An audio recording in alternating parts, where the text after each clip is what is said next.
Shalom Bapak Ibu Saudara Jemaat Komunitas GKK yang dikasihi dalam Tuhan Yesus Kristus. Sungguh bersyukur pada hari ini kita dapat kembali bertemu dan bersama-sama merenungkan firman Tuhan. Mari sebelum kita merenungkan firman Tuhan ini, kita berdoa.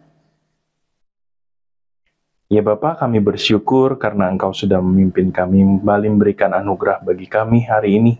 Menikmati kembali ya Tuhan bersama dengan Tuhan. Ya Bapa, pada saat ini kami akan merenungkan sedikit dari kebenaran firman Tuhan. Kiranya Tuhan yang boleh menolong kami, memberikan hikmat agar kami dapat mengerti dan juga dapat melakukannya dalam kehidupan kami.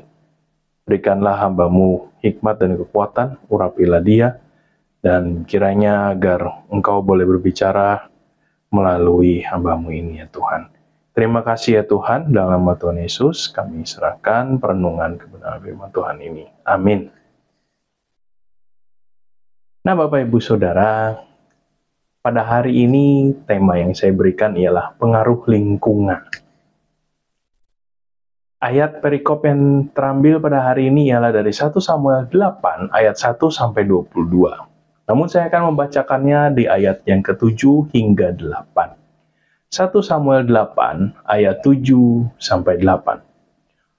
Tuhan berfirman kepada Samuel, "Dengarkanlah perkataan bangsa itu dalam segala hal yang dikatakan mereka kepada kamu. Sebab bukan engkau yang mereka tolak, tetapi akulah yang mereka tolak. Supaya jangan aku menjadi raja atas mereka. Tepat seperti yang dilakukan mereka kepadaku sejak hari aku menuntun mereka keluar dari Mesir sampai hari ini, yakni meninggalkan Daku dan beribadah kepada Allah lain. Demikianlah juga dilakukan mereka kepadamu." Sampai sedemikian jauh bacaan firman Tuhan. Bapak Ibu Saudara, jika kita melihat iklan, tentu itu dibuat dengan sangat menarik sehingga kita dapat terbawa dan akhirnya dapat memilih produk yang ditawarkan di dalam iklan di sana. Sebagai contoh, iklan air mineral yang ditayangkan di layar kaca, smartphone, atau layar apapun gitu ya. Itu begitu menarik, bukan? Ada yang membicarakan mengenai kesehatannya, kebersihannya, bahkan juga ada yang membanggakan informasi nilai gizinya. Banyak hal yang diupayakan oleh produsen air tersebut. Bahkan ada slogan dari salah satu iklan air mineral yang kita semua pasti pernah dengar, yaitu, ada manis-manisnya. Iklan itu begitu menarik dan dapat mempengaruhi seseorang. Meskipun kita setuju, tidak semua iklan itu menarik atau mendidik. Demikianlah seperti perikop yang kita baca pada hari ini. Bangsa Israel hidup di tengah-tengah lingkungan bangsa lain yang hidup benar-benar berbeda dari cara yang telah ditentukan oleh Allah sejak masa membawa mereka keluar dari Mesir yang dipimpin oleh Musa. Jika kita baca pada ayat yang pertama, saat itu Nabi Samuel yang biasa memimpin mereka telah memasuki usia senja, dan ia menunjuk anak-anaknya menjadi hakim atas orang Israel.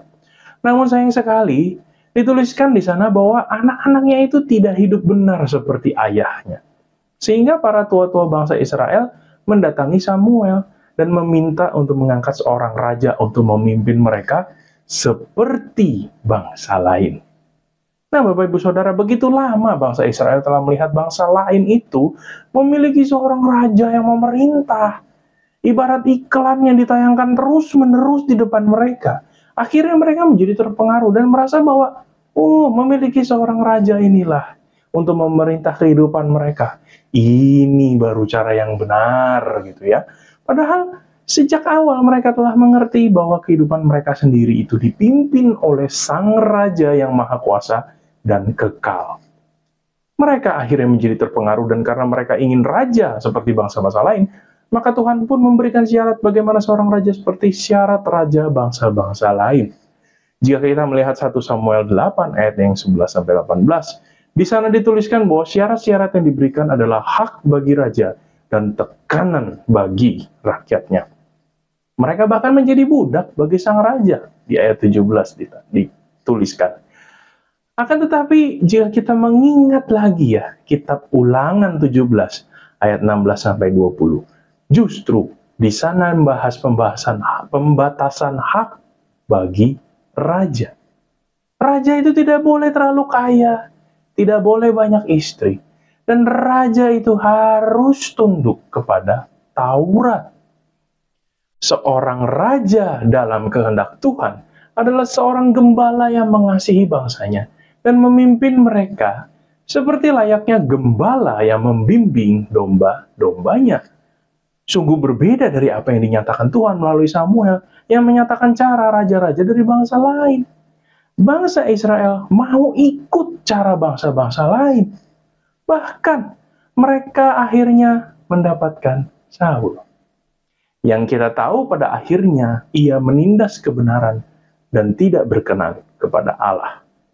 Allah memiliki caranya sendiri, yaitu dia melalui Raja Daud yang menjadi gembala bagi bangsa Israel. Bapak Ibu Saudara, seperti iklan yang menarik yang dapat mempengaruhi kita, dunia telah menawarkan hal-hal yang begitu menarik hingga dapat membuat kita menjadi lupa akan Tuhan. Ketika menghadapi tantangan kehidupan, dunia mengatakan bahwa kita bisa melakukannya tanpa bantuan siapapun, asalkan kita percaya kepada diri sendiri.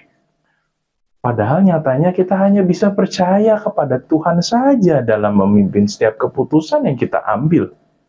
Allah yang kita percaya itu pun telah menganugerahkan kehidupan bagi kita melalui pengorbanan anaknya di kayu salib. Oleh karena itu, marilah kita renungkan bersama. Apakah selama ini kita ingin sesuatu yang sama dengan yang dunia inginkan? Atau kita menerima dengan penuh ucapan syukur apa yang Tuhan mau berikan berdasarkan kedaulatannya? Kiranya Roh Kudus memampukan kita untuk melakukan firman Tuhan dalam kehidupan kita dengan sukacita. Amin. Mari kita berdoa. Ya Bapa, hamba sudah selesai berbicara. Kiranya Engkau boleh menolong, menanamkan firman ini dalam kehidupan kami, dalam hati kami masing-masing. Dan kiranya Roh Kudus-Mu membantu memampukan kami, menolong kami melakukannya dalam kehidupan kami sehari-hari. Terima kasih ya Bapa, kami serahkan kehidupan kami dalam tangan Tuhan. Dalam nama Tuhan Yesus kami berdoa. Amin.